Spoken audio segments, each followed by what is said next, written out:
the exact thing. That was not just because it wasn't the fully project thing that our concern was not so much to get fully which I want to go with and not want to do the task force myself. But the okay, all right, thank you.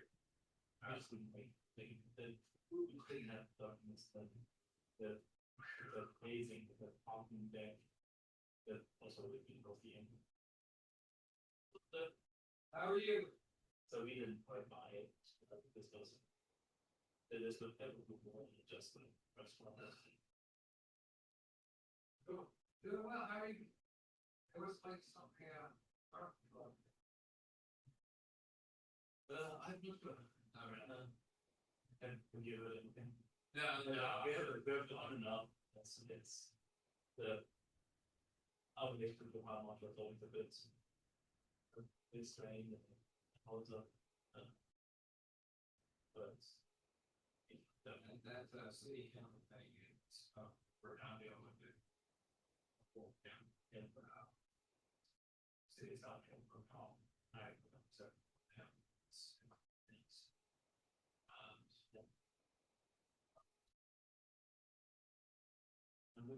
between everything in the building official does.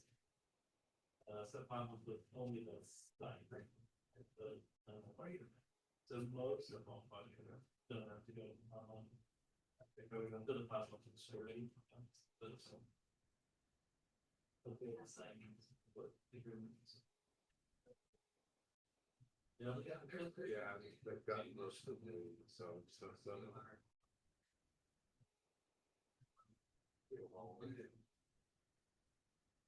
but it's really tables. There's some having context for the people that get the $5 and it's tricky. That's all. So it's the from the easy, but yes, next to the actual fighting part of the offer. Yeah, it's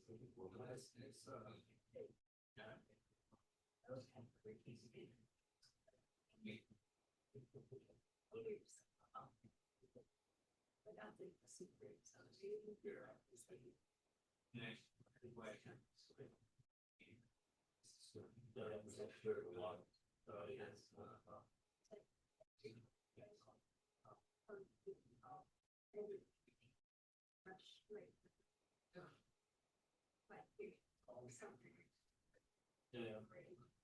We have a real concept that's coming in front of the bill. It's not. Is they this the hope bill goes into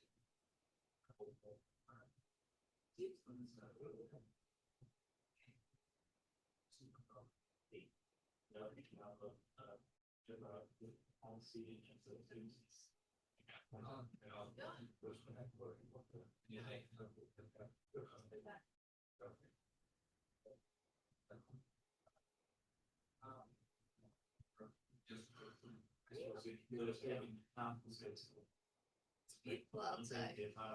so except for the allergies, so no, it's not exciting. Since last week, but we'll go.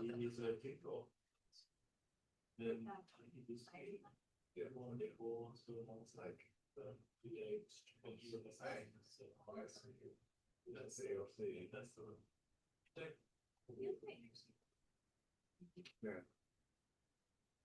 So you got schoolhouse.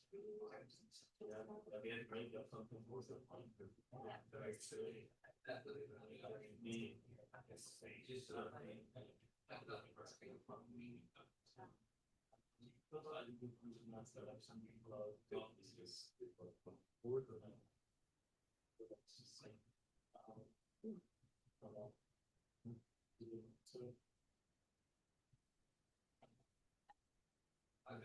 got 6 bags, so pretty quick. Yeah. I'm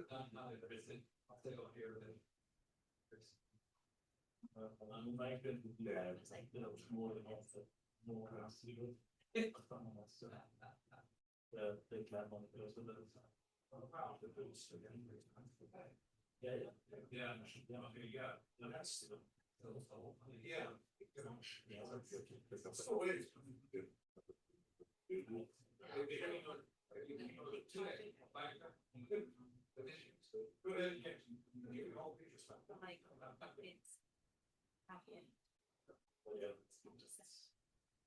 Those things are just. So we could give it. We could do it in 15 minutes.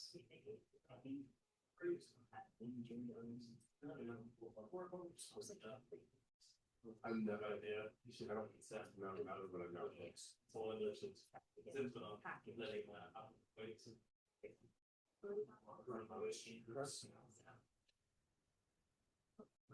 And then yeah. It's why I'm not very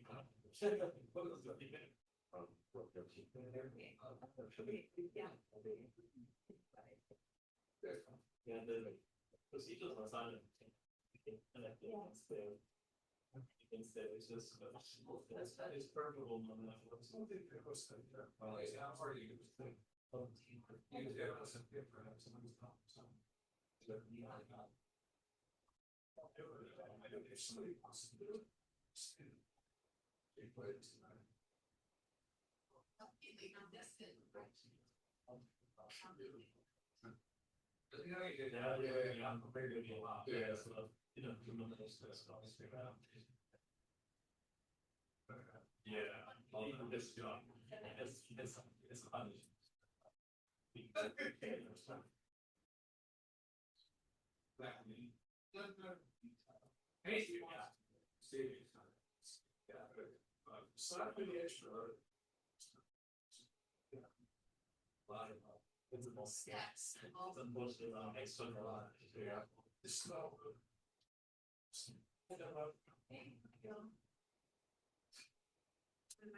Yeah, for the next office, could make sense to take another few minutes.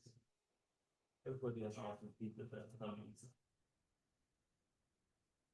5 for 6. Overtime, snooze and lose.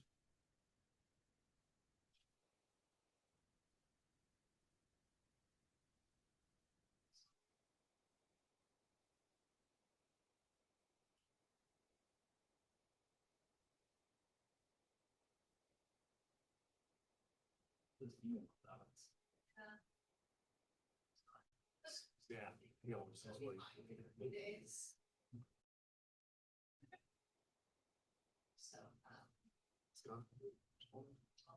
Yeah. Sure. Everybody else can do it.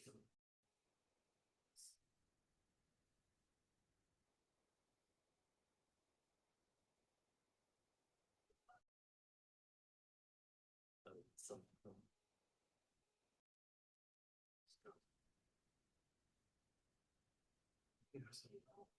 Let's go. Hey, let's see. Start.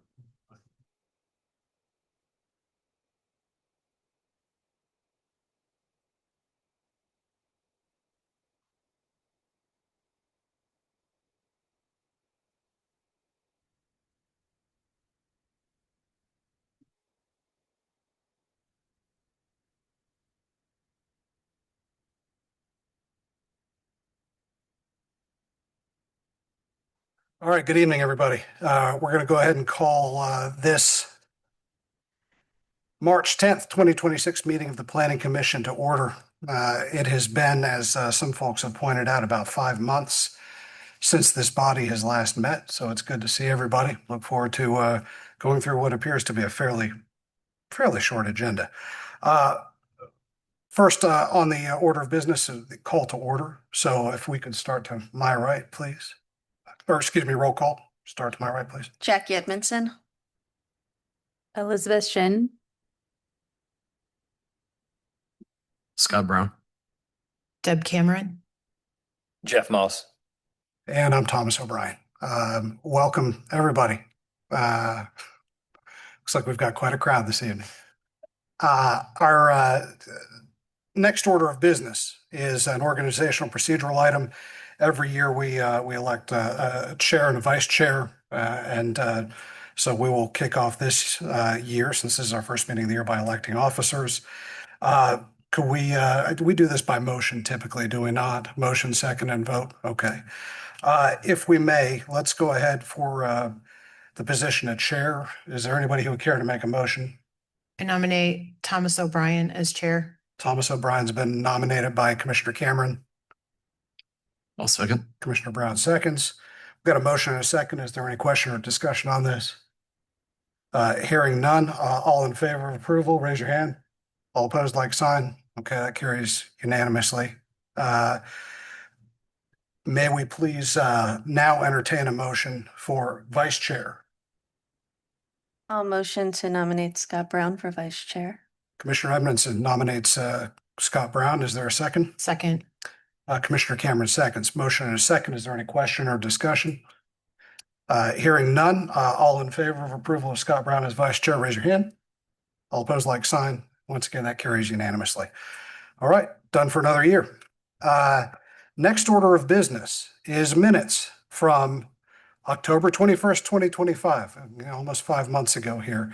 And I'm sure everybody remembers exactly what happened at that meeting and recognizes this paper as a direct translation of those events. Commissioners, what's your pleasure on this? We're looking for a motion, if we please. I motion to approve the October 21st, 2025 minutes as written. All right, Commissioner Shin moves to approve as written. Is there a second? Second. Commissioner Brown seconds. We've got a motion and a second. Is there any discussion? Hearing none, all in favor of approving the October 21, 2025 minutes, raise your hand. All opposed, like sign. All right. Once again, that carries unanimously. All right. Good deal. Do we have any unfinished business at this time? All right. So the new business we'll move on to is ordinance to amend Chapter 27 of the Code of Ordinances to define and provide use regulations for vape shops. Paul, thank you.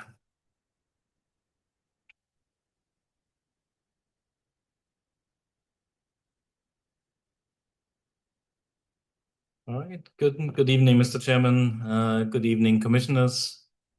I'm glad to see you all on this first meeting of 2026.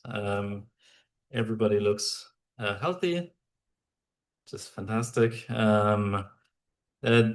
Today's agenda item is a text amendment to prohibit vape shops or to define vape shops in the zoning ordinance and create use standards for those. This comes as a request from City Council, which passed a 90-day moratorium on vape shops at the February 9th meeting. That directed staff to draft a text amendment that, again, defines vape shops and proposes appropriate regulations.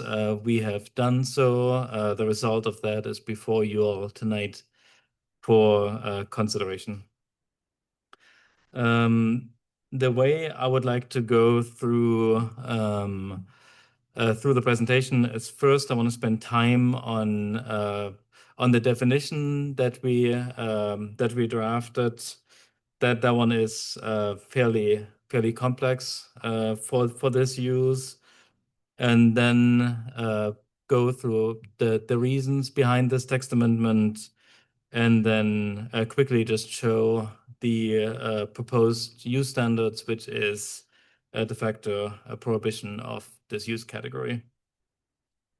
We've defined vape shops where it is a retail outlet where one of two criteria applies that we've listed here. It's either or both can apply. So either, but one of them at least has to be met.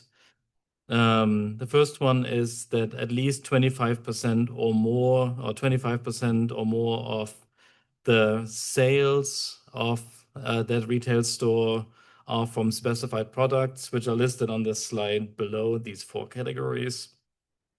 And the second is that 25% or more of the interior floor area of the retail outlet is dedicated to the display, sale, or rental of these products.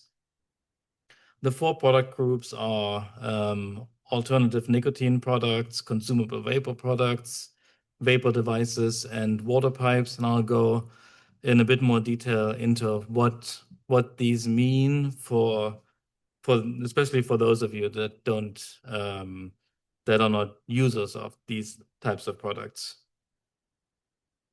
What is not included in these use categories is traditional tobacco products. So this does not address traditional tobacco products like cigarettes or cigars, for instance. These are not included in these use categories. It also does not address marijuana products. If you remember, those of you who were on the Planning Commission at that time, we have a separate use category for medical marijuana sales in Dunwoody. First use category, these alternative nicotine products. That is something that does not include tobacco leaf, but these are products that contain nicotine and that are not smoked, but they're instead chewed, absorbed, dissolved, or ingested by other means. And what those are either pouches that you put between your gums. It can be a gel. It can be gummies. It can be sticks. They exist in a variety of different forms. Like Zyn is one of those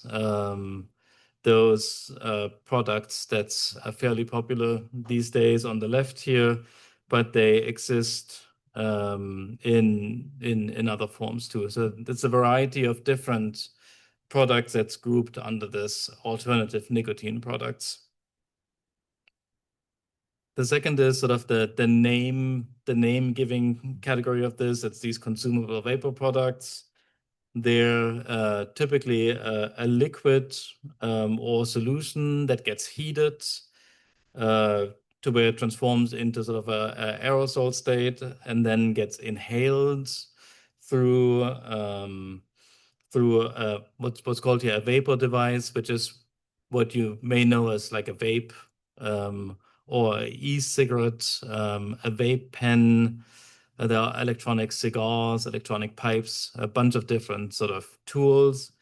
They exist in single-use kind of forms. They exist in refillable forms, where the image on the left-hand side here, you buy a liquid and you fill up your vape pen, but they come in cartridges too. So it's a variety of different things. They can be the ones on the left here, like I selected those. They're very colorful, Fruit Monster and Gem Monster category, which shows sort of part of the reason sort of behind this text amendment is that they're often branded for children, like with very fruity flavors that are sort of attractive to a child or teenager's sort of palate, and very bold, colorful packaging. And then the third category here that we included, and I'll show in an image why we included this. This is more like almost like a traditional way of consuming these tobacco and other smoking products. But the retail stores that we are trying to regulate, they just sell a variety of water pipes as well. So we included it here too to make sure that we capture the true marketplace as it exists. And those are like traditional water pipes. There's a smoke chamber, there's a bowl where you put your tobacco or other smokable product, and then it gets smoked. So it's known that like a hookah is the form of a water pipe, a bong is a form of water pipe. Again, they exist in all sorts of different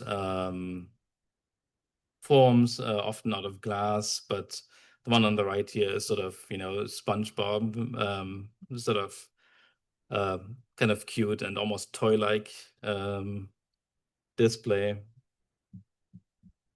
This is why we included them here. This is sort of a image of a vape shop on Roswell Road in Sandy Springs. This is one of the larger vape shops. They exist in very small, but also relatively large retail outlets. It's more than half of the inventory of that store is a variety of water pipes here. So if we want to regulate those types of stores, we thought it prudent sort of to extend the categories to include that. Why this is coming up now is because these products are popular. They're increasingly popular way to consume nicotine and similar products. They're especially popular amongst school-aged children as well. I provided some reports as part of the memo. I've linked to those in here, but I have the statistics here that let me see. Then these are surveys to school children, so I would presume that they're, if anything, more likely to undercount the actual use than to overcount. But these are survey-derived numbers, and these are statistics of current usage. So it's current usage. This is not did you consume it at all, or did you consume it last month? But are you a current user of these types of products? And there's like amongst high school students, like a 2025 number, 7.8% of high school students are current users of e-cigarettes or of these vapes. 1.8% of high school and middle school students. So there's a number for both categories.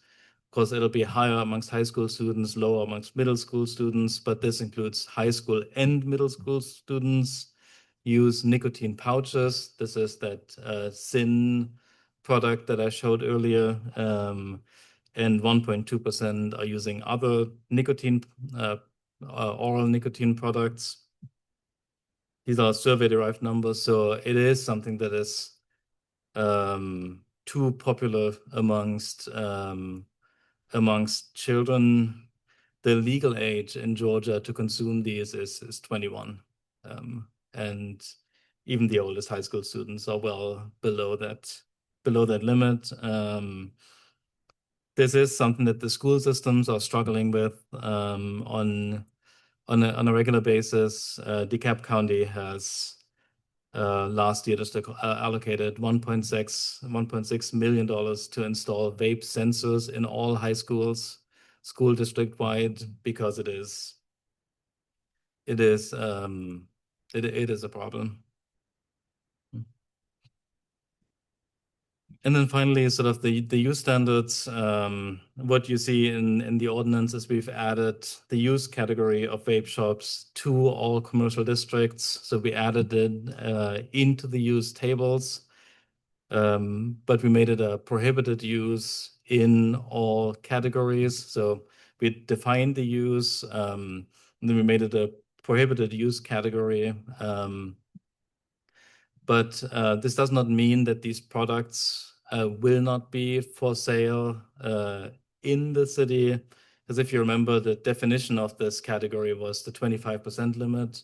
So what this ordinance will do, it will prohibit dedicated vape shops, stores dedicated exclusively to selling or selling a large percentage of these product groups.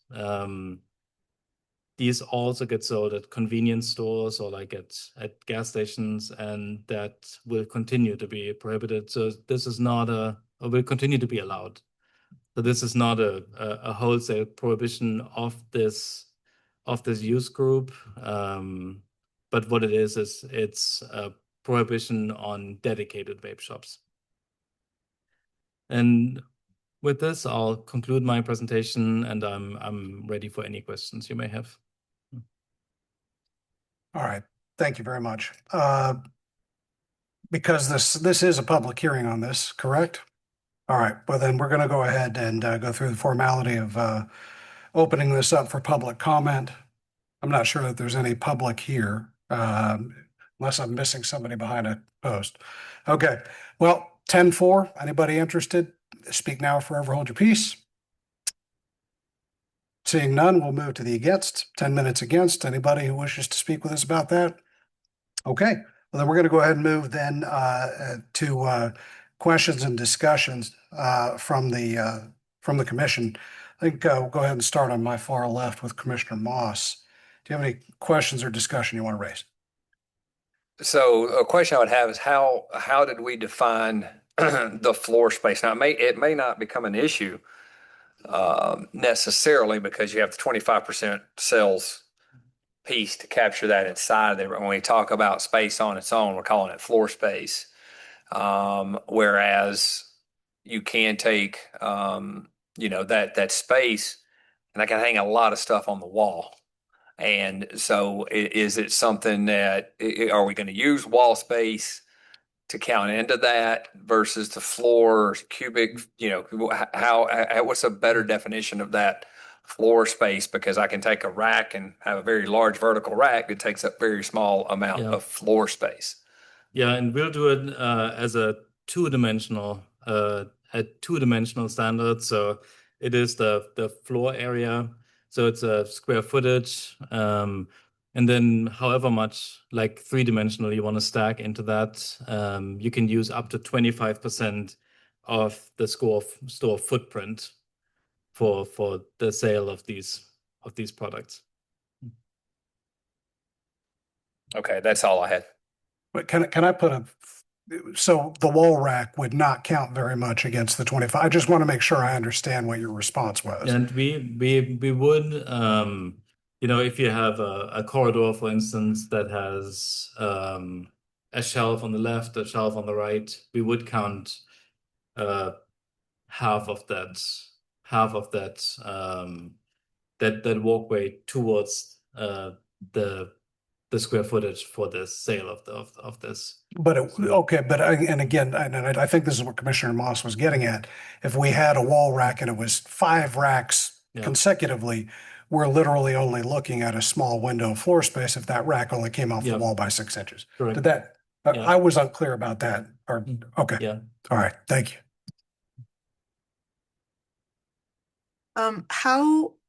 How is this going to be enforced? Like, do we have the ability to request sales reports? Do we have the request to take a tape measure or the ability to take a tape measure into a store and measure? And is that code enforcement that does that? Yeah, both of those. So we have, when obtaining a business license, a business signs themselves up to an audit. So an audit is possible if we suspect a violation of any type of regulation. So we have the ability to get the sales records. And we also have the ability to go in there and measure. That's exactly how we would do it. We would go in and we would take a tape measure and we would count it up. And then yes, it would be code enforcement. Are there any vape shops currently in Dunwoody? So not to my knowledge. There's one on Winners Chapel that's right outside of the city limits. So it's over in Peachtree Corners. but I don't think there are any in Dunwoody. All right, those are my questions. Thank you. Mr. Brown?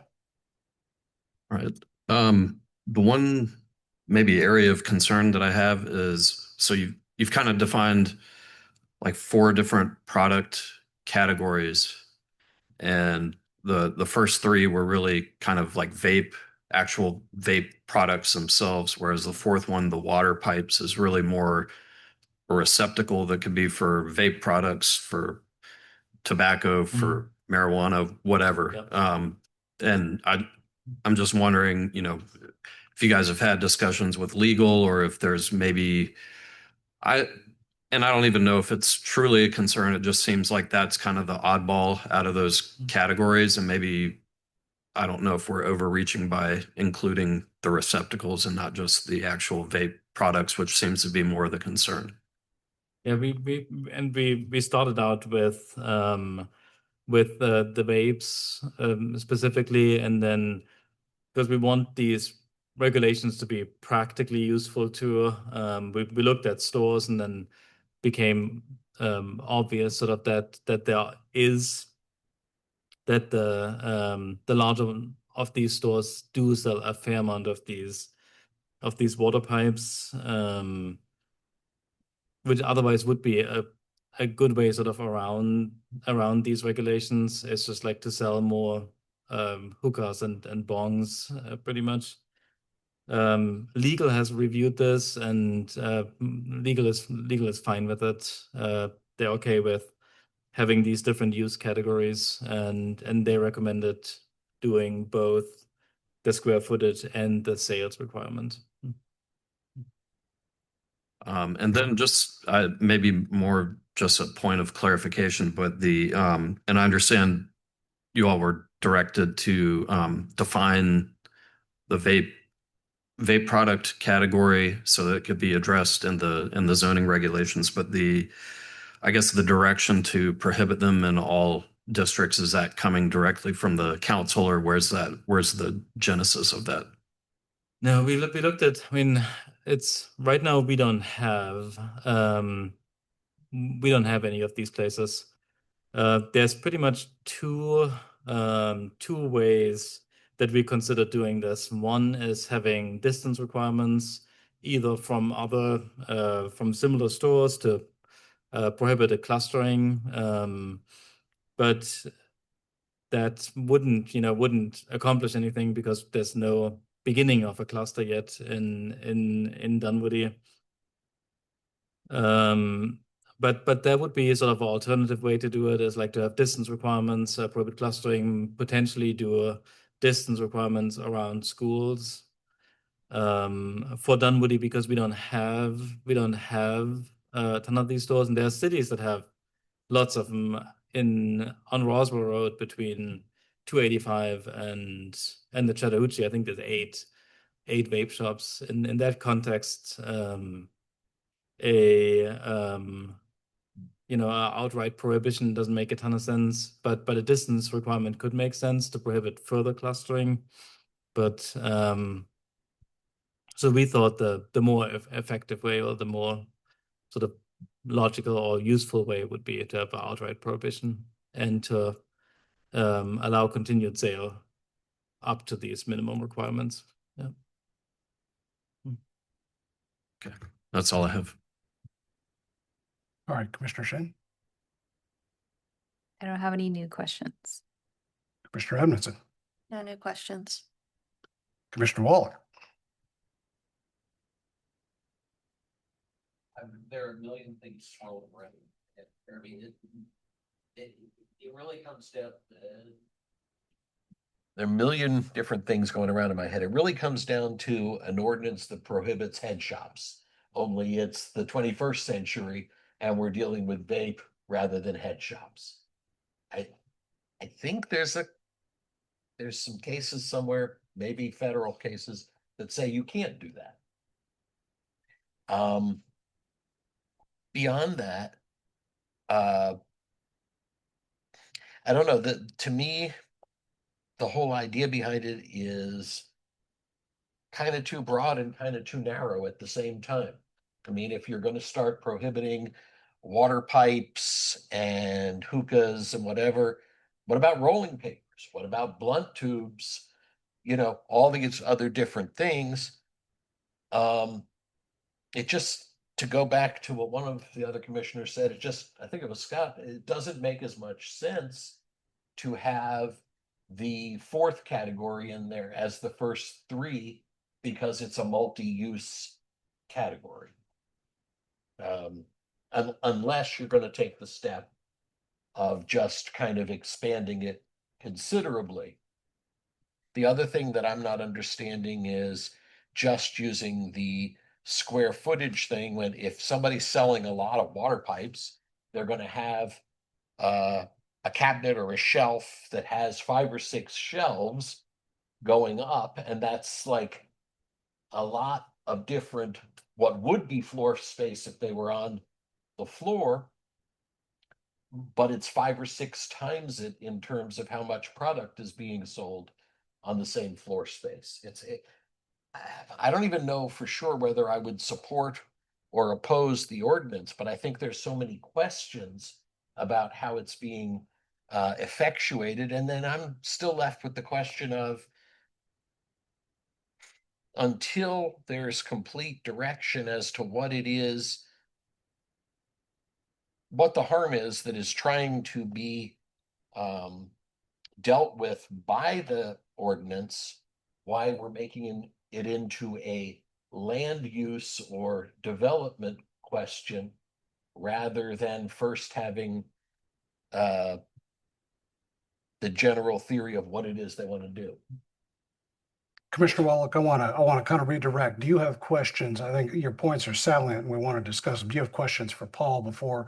I'd like to ask a couple questions before we all get into it, but I think you've kicked off a worthwhile conversation. Do you have additional questions for him? No. I'm going to keep it simple, but I think it's kind of taking something that Commissioner Wallach said, and I don't want to put a point on it. How does this, and I know we've dealt with the medical marijuana establishments through this body and I think on to council.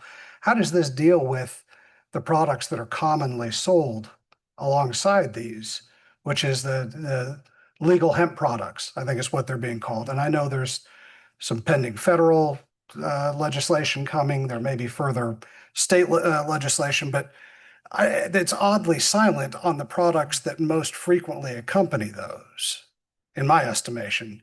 And I will say, by the way, I would love for you to do anti-drug speeches wherever and whenever I would attend them. I enjoy hearing you talk about this, so I'll just point that out. And it's not included in this category. The hemp derived products like the Delta 8, I think was one of those. I think there's a lot of pending legislation. There's partially that it goes both ways, where either these could go away very quickly, or right now they're sold by regular breweries, or they're sold in grocery stores, and they're sold in regular bars. Like I think the use category itself, it's either if it's entirely in the future, if it'll be prohibited, then it wouldn't matter one way or the other. In the way it's currently being sold, I don't think it fits this use category specifically because it is so broadly sold. I think I respectfully disagree because a generous portion of the entire vape universe is vaping of legal hemp products, of course, illegal hemp products. Yeah. Obviously, that's already dealt with, the illegal side. But the gas station around the corner from me has a significant amount of legal, pseudo pot products. And we are choosing not to. I think my concern that I'm raising, and I don't know if there's a reason why we've done it, my concern that I'm raising is why are we not trying to put that under the umbrella if we're going to contemplate making rules around this? Because I'd say that's probably half of the vape universe would be related to the consumption of hemp products. I don't know that, but I would suspect. I don't think it hurts anything. I don't think it does, because we have the 25% threshold. If we add it to it, I don't think we do specific harm. And we set specifically a relatively low threshold for this because we know that there's all sorts of kratom, there's CBD, there's these types of things that are sold in some of the same stores, and in practice there's some of these vape shops are much larger and some are much smaller. In practice, there is some difference in the assortment sort of these types of stores. I'm not inherently concerned. I'm trying to anticipate sort of the repercussions of this, but I I wouldn't think that my fear would be that by having sort of CBD or having something included here with the 25% threshold, that we make some bar suddenly a vape shop. And but I would be happy to research that. Well, what I'm to- suggesting is if we've got intoxicating hemp products that are available to be used with vape tools, Yeah. the intoxicating hemp products could take 85% of the store, and as long as 15% were dedicated to the water pipe / nicotine vape / whatever, this wouldn't even apply. And what I would submit to you is if it's the public's will to regulate this, I think this falls short. Now, I'm not sure that it would be the public's will. Yeah. But I believe that we've got a major flaw with this particular Mhm. the way it's written. So, with that said, are there any other questions for Paul? All right. Well, what do we have in the way of discussion or thoughts, y'all? Commissioner Wallach kicked us off a few moments ago. Commissioner Shin. So to your point that you just brought up, that would probably be a suggestion to amend the definition they presented to us on the product groups. Perhaps, or do we want to entertain this as something that the city should be considering at this point? But yeah, I think that question bears asking. I agree. I guess then I'm thinking through it of, is it nicotine versus a CBD? So is it the actual ingredient that we have an issue with, or is it? Then, Commissioner, I just want to point out one thing. I've read through the definition again, and for this consumable vapor product, so if we're concerned not about drinkable hemp Delta 8, but if we're concerned about the smokable ones, like the vapor ones, that consumable vapor products definition reads any liquid solution, whether it contains nicotine or not, that is intended to be heated into an aerosol state and inhaled by an individual. So it would capture those if those smokable vapes, pretty much, or vape liquids, those would be included in this category.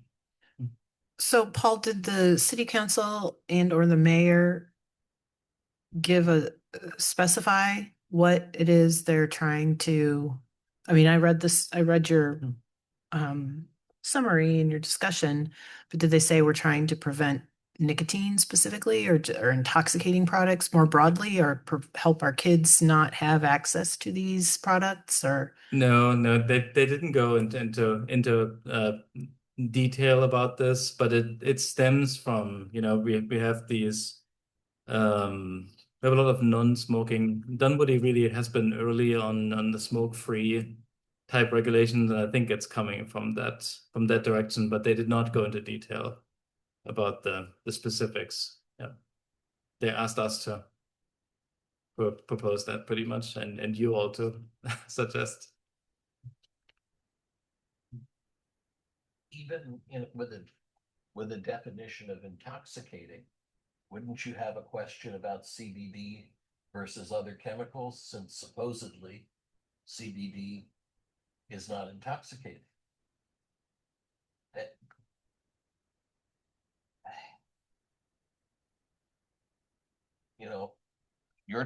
Paul, you're talking about CBD, which is supposedly not an intoxicant. So, and we have a CBD store in Dunwoody. Yes, CBD sort of like as the different products here, like CBD sort of as a drink or as a gummy would not be included as part of this regulation. CBD as a vape would be regulated as part of this. I think it would be helpful to Commissioner Cameron's point to understand the intent, because if it's about making more of a smoke-free Dunwoody, I can understand that. I can understand, I've been walking places and gotten, a whiff of something. I don't want that at a restaurant. I get it. That to me is slightly different, or there is maybe a different way to go about that than this. But if it's about prevention of kids buying things, then I also question, why aren't we carding these people and how are they getting it? I just wish I understood the why a little bit more. Yeah, I think to my point, it has a kind of a performative feel in the sense that, like I said, the gas station literally around the corner from my home has a pretty significant fake marijuana section that won't go anywhere under these rules. So if we're concerned about kids getting it, then if it's the will of the public, then we regulate the whole thing. This is preventing specific head shops potentially, but I don't think this actually prevents the problem. So then why are we doing this? Is it performative or is it substantive? And I'm not sure. It breaks down even more oddly in that it would seem to, even if you were to regulate the pipes, someone could walk into a gas station and buy rolling papers or blunt tubes and not a water pipe. And then you're just kind of preferring one one delivery system over another delivery system. Yeah. I mean, ultimately, I think understanding the goal would be worthwhile here. And I'm So, not sure that I see the goal, to be frank. so this is a question then for Paul. Is there a way that we can like not vote on this, but like make a recommendation to get more clarification from city council on the intent or direction or like to what Tom is saying? So we can actually look at this fairly. I mean, city council has. You want to speak to that? I don't know. I feel like we need. The legal Yeah. on the city said you could do moratorium for 90 days.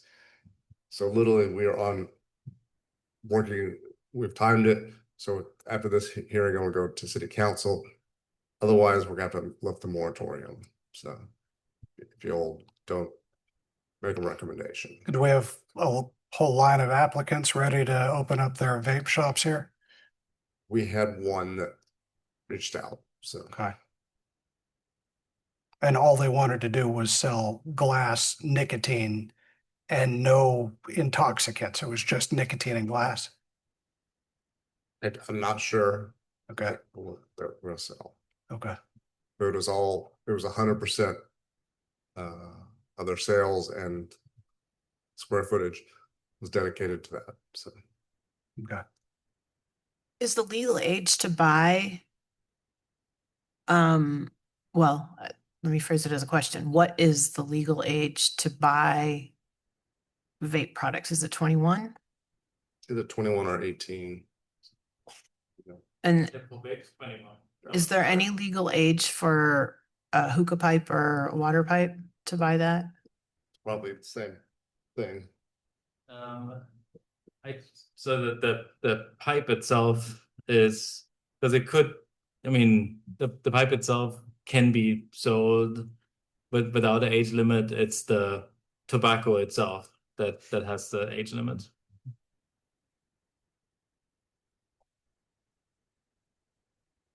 All right, question, procedural again. I mean, this is not a rezoning case, so we don't have a list of conditions to add or amend. This is a text amendment, but given the urgency of the situation, if we made a motion to approve, but asked you guys to look into the the shelving versus floor area situation, the potential for adding the, kratom and other Delta 8 things to see if that warrants consideration. And then I think whether or not the water pipe delivery system ought to be a category in here. Could we make a motion to say approve, but we want to direct staff to look into these things before it goes to council? Yes. Okay. Just So would something along those lines be a motion you guys would want to do to take care of your concerns? I would vote against such a motion. I'm not sure there's anything that's going to get me there on this though. So I'm just one vote.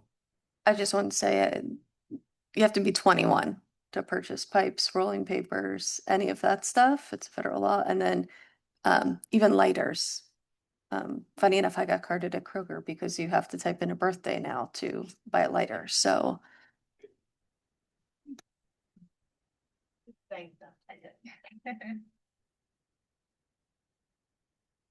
Okay. I think if there's more discussion, great. Otherwise, we can certainly entertain a motion. Is there anybody who wants to come forth with a motion? Motion to table.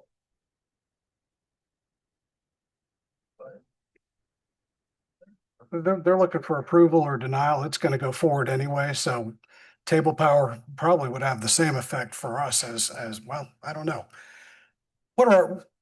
Take us through what our options are. We're going to approve with conditions, or we can deny, or I heard table, which means that it might come back to us. I don't think that's the intent at this point. is So it? every regulation that we bring to you all, every rezoning, Mhm. you have the option to pass it with conditions, turn it down, or table. So Hang on, when you say turn it down or table, are you using those terms interchangeably? Or Yeah. table it to come see it again? Because what I heard you say is I didn't think. Okay, the legal, from our legal team, there's only a 90-day moratorium. So right. that's going to run out if we do not do something tonight. Okay. So why? If it was a 90-day thing like that, why was it not brought to us? When does it run out? Let's start there. You know what the date is? February 9th. That's what you said. 90 days from February 9th, Yeah. All right, so we're 30 days in. we're only 30 out of 90 in. I'm gonna renew my motion to table. Does city council meet twice a month or Hang once? on, we've got a motion on the floor. Is there a second to that motion? I'll second that. All right, we've got a motion to table and we've got a second. At this point, any questions or discussions relating specifically to the motion? yes, Uh, question. Can we do a motion to table with comment associated as to what? Yeah. Yes, that would be preferred, because otherwise it's just tabled and we don't know what to do. So Okay, well, we've got a very generic motion, so then it's going to be up to Commissioner Wallach to either amend his motion or we take a pure vote on that, and if it succeeds, we're done. If it fails, then we start again. We got a motion in a second, so he can go back and revise it and it can be seconded again. So if there are thoughts on how we want to do that. Okay. Motion to table, seeking further information as to the goal, the scope,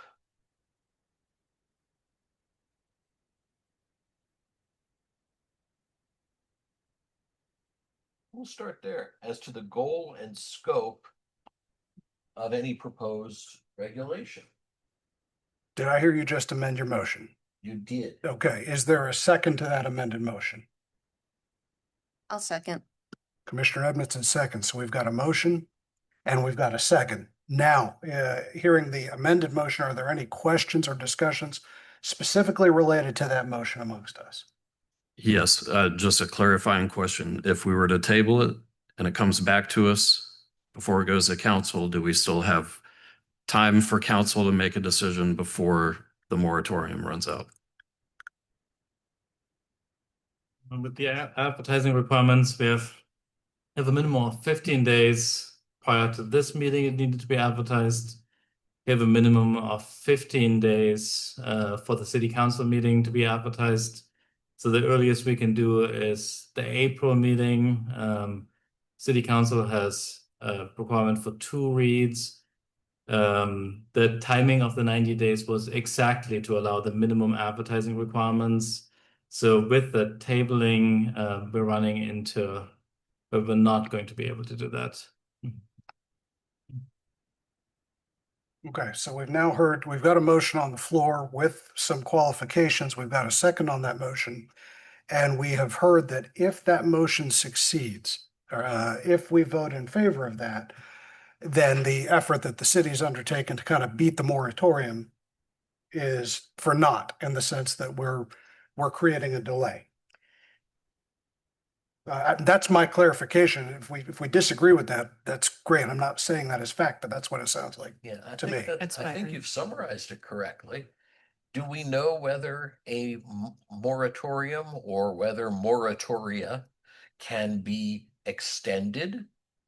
Can council vote to create one extension of the moratorium?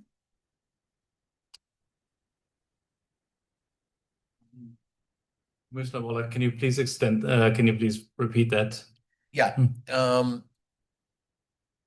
can council extend the moratorium? Can they hold a vote to pass a second moratorium or an extension of the existing moratorium? City council can do that.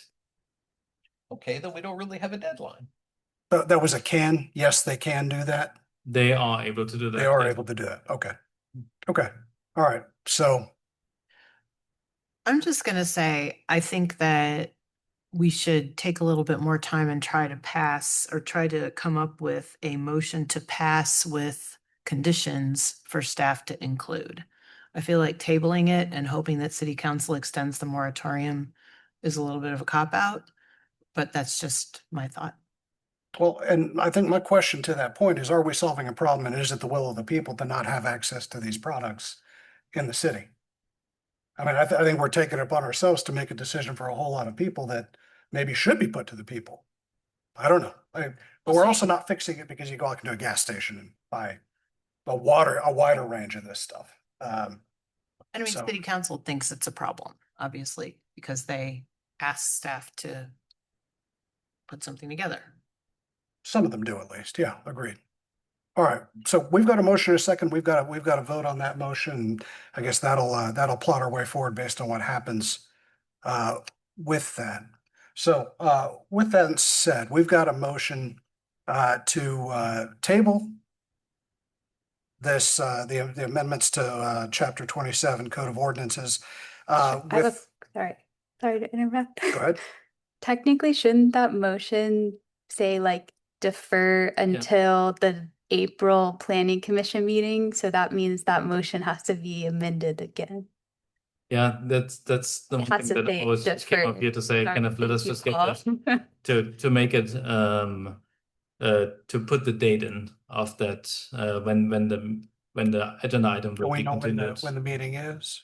And we can say the regular scheduled April Planning Commission meeting. Regular schedule. Okay. All right, we're going to start this over That again. friendly amendment. You accept that friendly amendment? Does the second accept that friendly amendment? Yes. Okay. Got a motion and a second. Thank you for that point of clarity. I think that's going to keep us cleaner. All right, with that said, is there any further question, any further discussion about the motion to table it until our next meeting? Yeah, along with what he brought up, do we want to include, or I'd like to see a more specific definition of a floor area? Is what we're talking about. I know that's what we discussed, and inside of that, to get a more specific on that and how we're going to define that with the walls, the vertical pieces, and all that other kind of stuff. And so I think it would, I couldn't just see issues between a vendor and the city of what counts as that 25% floor space. I mean, I think we understand it, but I don't know that it's that specific inside of the ordinance itself. So as we put ourselves into a spot where we're bound by what's written, but somebody can work their way around that one way or another. So I guess that's a discussion for all of us is do we want to include in that a better definition of this floor area on the 25%. It may not be important, but I don't know why that sticks with me as I can see that becoming a battle issue at a point in time as some of these people, try to sneak in here and work around things if this were to pass. Understood. Well, and I think that's ultimately going to be a question to Commissioner Wallach as to whether you want to amend your motion to include specific inquiry about the floor. And if so, feel free to amend. I would be amenable to that, but I wonder whether we could call it something different, like 25% of product display space. That would deal with vertical display rather than floor space. It would deal with shelf space. It would be in my mind, a linguistic construct that would make it harder to game it by having tall shelves with little gap, or freestanding boards with hooks on both sides and all the products were hooked, something like that. Well, Would that make sense to you, Commissioner Moss? Yeah, I can see that. Like I said, really either way, and maybe we leave that to them to create that definition. I feel like they may have a better definition of that when they understand now that what we're saying is, floor space versus wall versus display cases and things such as that. But just at least to give us a better definition, that's going to make it a whole lot easier on your people who have to enforce this ordinance and the vendor to understand that at the same time. Okay, so I could accept a friendly amendment to my motion Can you, that we obtain a better definition of how they want to define product display space. can you state your motion in full, like, so that Paul and them have it cleanly with all of the amendments that have been made? Also, how many times can a motion be amended? I don't know. It's Is it allowed? but it can be amended ad nauseum. If the motion is to defer, there really isn't like conditions or like that. There really isn't. You want to say it in your motion, but we're writing down whatever you guys are talking about. So I wouldn't. Okay. This doesn't need to be. This motion doesn't need to be so perfect in a way that a change to a zoning condition would need to be perfect. Okay. Do you care to reform your motion? Okay. Motion to table, asking staff to give us goals, desired goals, in other words, the harm that we're trying to legislate against, the scope of what they want to regulate, a better definition of the product display space regulation, and that this all be tabled until the April meeting of this body. Hearing that motion, that was well put forth. Is there a second? I'll second. Commissioner Edmondson seconds. We got a motion and a second. Is there any further discussion? Seeing none, it's appropriate to vote. All in favor of passing this motion, raise your hand. All opposed, like sign. All right, the motion carries 4-2 with Commissioners Cameron and Shin voting against. Did I say 4-2? It's 5-2. Thank you. I think I got the against right. So everybody else is 4. All right. Hearing nothing else, that the motion passes, and we'll go ahead and move forward. Is there any other business for this body to take up tonight? The steering committee who is working with us on the comprehensive plan and code rewrite, we're scheduling April 14th to meet again. This is the first time in a while, so I look forward to having you, Shin, and hopefully you, Mr. Brown. So, all right. I don't see any public here. Is there any public comment? All right. At this time, is there any commission comment? All right. Hearing none, we stand adjourned. We'll see you all in a month. Thank you.